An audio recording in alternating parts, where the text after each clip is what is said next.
If President Trump ordered you to fire the special counsel, what would you do? Senator, I'm not going to follow any orders unless I believe those are lawful and appropriate orders.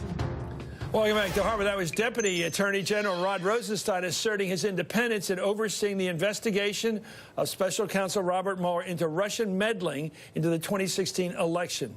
Rosenstein repeatedly assured senators that he had no intention of taking action against Mueller without cause, as long as it's his job to do so. Let's watch. Do you know of any reason for cause to fire Mr. Mueller as of this date? No, I do not, Senator. And that would be your decision if that ever happened, right? That's correct. And you're going to make it, nobody else? As long as I'm in this position, Senator, it'll be my responsibility to make that decision. And what you have said, you would not assent under the present situation. Correct. Because there's no cause. Yes, that's correct. So is it fair to put that to rest? As far as I'm concerned, yes, Senator. I appointed him.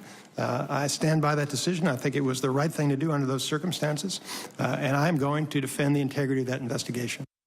Well, let's bring in the Hardball Roundtable tonight. Clarence Page is a columnist for the Chicago Tribune. Annie Linsky is a political reporter for the Boston Globe. And Jason Johnson is politics editor at The Root. Okay, here's what the city, as I see it, correct me if I'm wrong, we've seen a city that's almost like before a war right now, a sense of calm, but an eerie calm, like in a monster movie. It's too quiet. Everybody out there is thinking, what's the next news break going to be, the next crazy Trump move, the next thing? Because everybody thinks he's not going to let this prosecution continue, right? Mm-hmm. Well, is there any chance he's going to sit on his butt and let Mueller do his job? I think there is a chance, but it's hard for him. I mean, the very fact that he has been feeding these rumors to me says that he's very restless. He would like to do something, but he also, he's already done a good job of talking himself into a bigger controversy that he was involved with earlier, the whole obstruction of justice charge. Yeah. He can only make that worse by going and firing a prosecutor. He's heard of the Saturday Night Massacre now. He has no excuse not to know what happened with Nixon. Annie, the news keeps coming, and I do think that he's got his eye on Rosenstein. He's got his eye on the guy. And by the way, Rosenstein looks like he's buckling a little, but putting out that statement about the evils of leaks. Where'd that come from? I know. I was so surprised by that. This is what Comey did in the private conversations. Right. They all try to finesse the relationship with this giant guy they're afraid of. They finesse with everything, and it looks like they're trimming.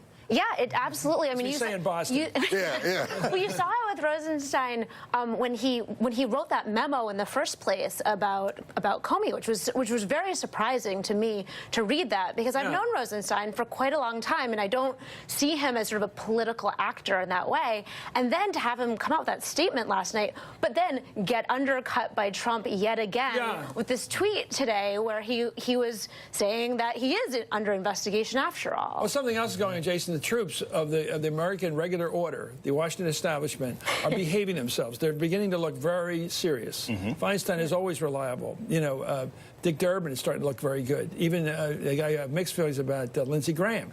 They begin to act like senators now. Something Trump does makes them sort of get spiffy with their job.